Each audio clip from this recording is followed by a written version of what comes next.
Purchasing rental property is the #1 way for the average person to become independently wealthy and become a millionaire, even in today's market. For nearly a decade, I've been quietly acquiring rental properties all over the country for my personal rental portfolio, which when you combine them now have a market value of over $10 million and allow me to generate over $400,000 per year in rental income to me personally. Let me tell you about my very first rental property investment, which was my first real estate deal back in 2015. So I live in San Diego, California, and the property I bought was over 1,000 miles away near Memphis, Tennessee. It was a humble single-family home on Tate Drive, priced at $155,000. No, I didn't have $155,000 cash, so I took out a mortgage and put 20% down. That down payment of 20% plus closing costs was $35,000. At the time, this represented almost my entire life savings, so it was a big deal to me. I was able to use leverage to buy an asset with the bank's money, which allowed me to buy this asset with only putting 20 cents down on every dollar of purchase price. That 20% down payment of $35,000 is now worth over $200,000 because the price of the property has more than doubled since I bought it in 2015. This is a result of what we call appreciation. The value of a property goes up over time. The longer you hold real estate, the more money you potentially can make by selling or refinancing the property at some point in the future. Historically, real estate appreciates at around an average of 4 to 8% per year. But that's not all. My first rental property on Tate Drive has also generated 10% cash-on-cash returns every single year, meaning this is liquid cash in my bank account that I can do whatever I want with every single year since purchasing the property. And if you learn anything about the tax code, you need to realize that the government incentivizes people to start businesses and provide housing. Even you get the best tax treatments that the rich and wealthy are able to obtain. They just might be doing it at a little bit bigger of a level. Depreciation is the tax write-off that you get as a real estate owner because the IRS allows you to write off the building as it ages and loses its useful life. Even if in reality the property value is going up, the IRS says it's depreciating, therefore you can write off a portion of the building's value. This reduces your taxable income and allows you to lower your tax bill. This all happened from just one rental property, and I own dozens of units, which over the years have made me a financially independent multimillionaire. The first step is to master your personal finances. You must invest in your education and become financially intelligent so you can maximize the investments you eventually will make into rental properties. You must get your personal finances in order if you want to become a real estate investor and expect lenders to lend you money to buy real estate. Focus on increasing your income and decreasing your expenses and liabilities. The quickest way to increase your income may involve developing valuable skills that you can monetize in the marketplace, such as learning how to wholesale real estate,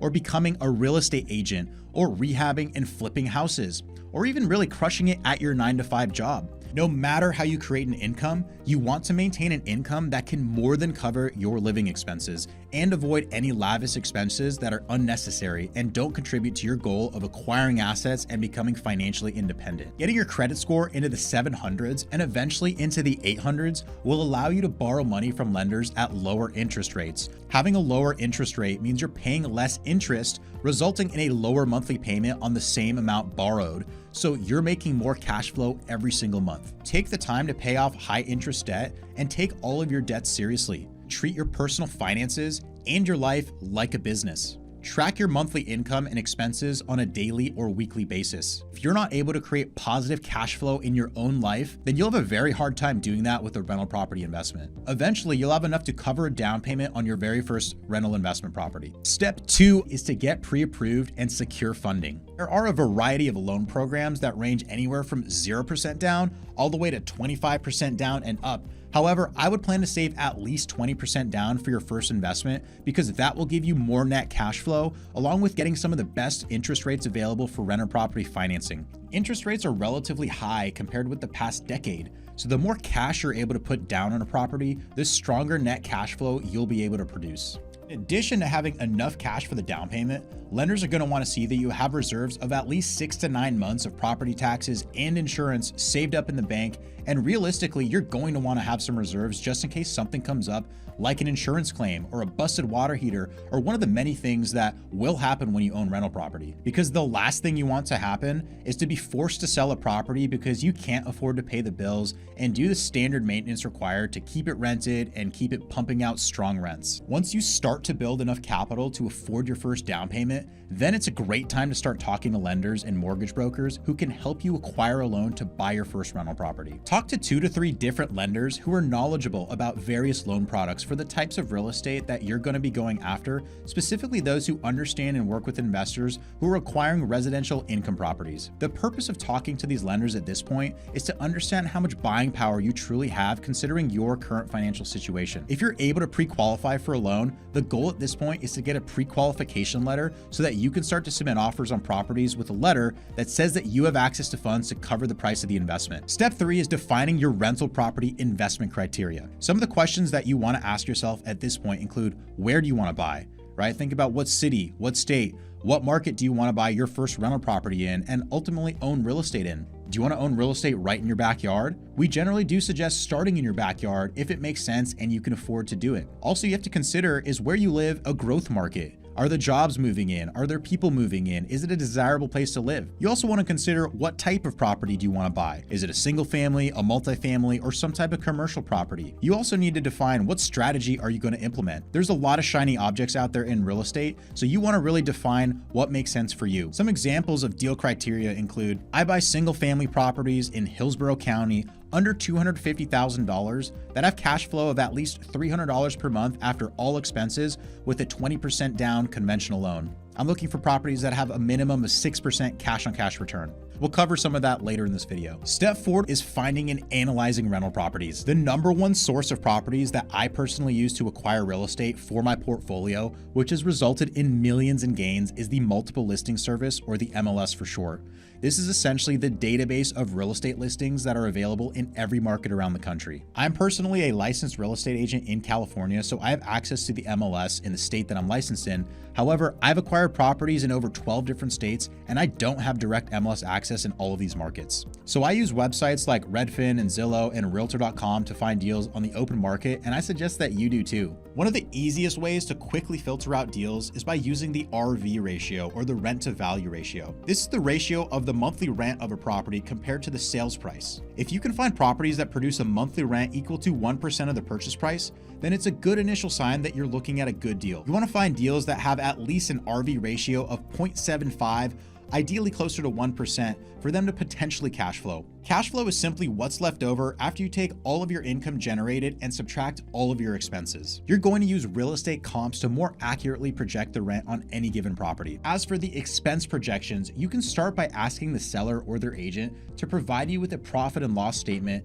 utility bills, receipts, or really any other proof of expenses about a particular property. Once you've determined how much your property will rent for, as well as your monthly expenses, then you simply subtract your expenses from your income. This will give you your net cash flow on a monthly basis, and then you simply multiply that number by 12 months to arrive at your annual net cash flow. Once you've figured out how much cash flow your property produces every single year, congratulations, you're really starting to understand how income real estate works. This is where we arrive at one of the most important financial metrics that I'd like you to understand at this point in your journey. This is called cash on cash return. Cash on cash return is calculated by taking the total amount of net cash flow your property is projected to produce at the end of the year, then dividing it by your total cash invested in the deal. The formula for cash on cash return is total annual cash flow divided by total cash invested. This equals your cash on cash return, which is expressed as a percentage. Of course, you want to have a higher cash on cash return because that means you're making more money in cash flow from the same amount of capital invested. Step 5 is to start submitting offers and negotiating deals. At the end of every week, you should be submitting at least an offer on 1 or 2 of those properties that make the most sense for your investment model and what you're ultimately looking to purchase. When you analyze a property and have the confidence in the projected returns that you can achieve with a given purchase price, then you're going to want to reach out to the real estate agent, write up your offer, and get that submitted to a seller. Every offer you submit on a piece of real estate is going to include a purchase price, the amount you intend on financing, as well as your down payment amount. It'll also include an earnest money deposit amount, your projected closing date, as well as any contractual contingencies that you want to include in your offer, which makes it conditional on satisfying those contingencies. All of these contingencies are wise to include because they protect you from being forced to buy the property without having completed your due diligence or have a firm commitment from your lender that you're able to get the loan. Your earnest money deposit that you include in your offer is typically refunded to you if you terminate the agreement within any of these contingency periods. Let's say you submit 10 offers in a span of 30 days and they're all at purchase prices that would make you hit your cash-on-cash return requirements on properties that you'd be interested in adding to your portfolio. Even if 9 of those get rejected, all you need is one yes to land a great deal that can potentially change your life. So submitting offers is one of the most important activities that you should be doing as a real estate investor. Step number 6 is closing the deal. Eventually, after submitting enough offers, you'll get an accepted contract, which means you're now opening escrow and on the path to close your very first investment property deal. You need to pay attention to what is actually in your purchase agreement because it serves as a roadmap for your obligations as the buyer, as well as the seller's obligations as the seller. You want to make sure that you complete your property inspections as soon as possible so that you can firm up your commitment to buy the property or potentially back out if there's significant problems with the deal that weren't previously disclosed to you by the seller. You should also be inspecting the financials of the property to make sure that they are in alignment with what you assumed during your analysis prior to submitting an offer. We can never assume that the numbers and facts that we gather from an MLS listing or the seller are 100% accurate, so we need to trust but verify every single time. Besides the inspection, you want to make sure that you are checking in with your loan officer daily to ensure that that loan is moving forward as quickly as possible. Your lender will also order an appraisal, which means you'll probably have to pay for it out of pocket, but what an appraisal is that they'll have someone go out and conduct an analysis of the property and the market and ultimately determine how much they think the property is worth. If your appraisal comes in at or above your purchase price, then you're in good shape and you can remove your appraisal contingency. If your appraisal comes in lower than your purchase price, then this is an opportunity to negotiate a lower purchase price, or you might have to come out of pocket to cover the gap if you're unable to negotiate a price reduction. So once you've removed all your contingencies, then you'll be closing on the property on your scheduled closing date. One of my secrets to ensuring the most cash flow from a rental investment is to begin advertising my rental before I actually own the property. If possible, you want to get the seller's approval to begin advertising the property if you're buying a home that's vacant and rent ready so that you can start generating leads for your potential tenants who can move into the property shortly after you become the owner of it. Vacancy is one of the biggest expenses in real estate because you're not collecting any revenue if there isn't an active tenant in the property. So I always make it a point to begin advertising and showing and even signing leases on a property before I become the owner so that I can have a tenant move in as quickly after closing as possible. Step number 7 is the final step, and that's managing your rental investment property. Unless your first rental property is within an hour of where you live, I would definitely not recommend managing it yourself. Property managers typically take about 8% of the gross rent collected, which honestly doesn't amount to that much with an average rental. So you're better off spending that money to hire a property manager so that they can take care of your investment and you can focus on generating more active income and getting a better return on your time. If you do self-manage your units, I highly recommend using a comprehensive property management software such as Hemlane, which is designed for small landlords to easily advertise their properties across multiple platforms, screen tenants, and collect rent automatically from their tenants, and simply manage their entire portfolio from their desktop. All in all, I use third-party professional management for about 80% of my portfolio, and I self-manage about 20% of my rental properties. So what I love about this business is that it's infinitely scalable because you can ultimately delegate almost everything to other people and buy as many rental units as you can possibly afford. I love to travel, I love to see the world, and I don't particularly love going into an office if I don't have to. So the beautiful thing about building your rental business is that the income will come to you no matter where you are in the world once you get your business set up, your systems running, and your portfolio rocking. All it takes is that first rental property. With its cash flow, tax advantages, leverage, and appreciation potential, even the most simple and boring looking real estate investment can lead incredible results if you put in the work and take action, because you don't want to be the guy or gal who looks back in 5 years and kicks yourself for not buying more real estate. If you would like more hands-on coaching and support in doing real estate deals and building your real estate portfolio, consider becoming a real estate skills student and joining the Ultimate Investor Program. If you like this video, please share it with someone who would benefit from this content, and let me know in the comments if you have any additional questions. Go ahead and hit that like button and subscribe to our channel to see more just like this. Thanks, and I'll see you in the next video.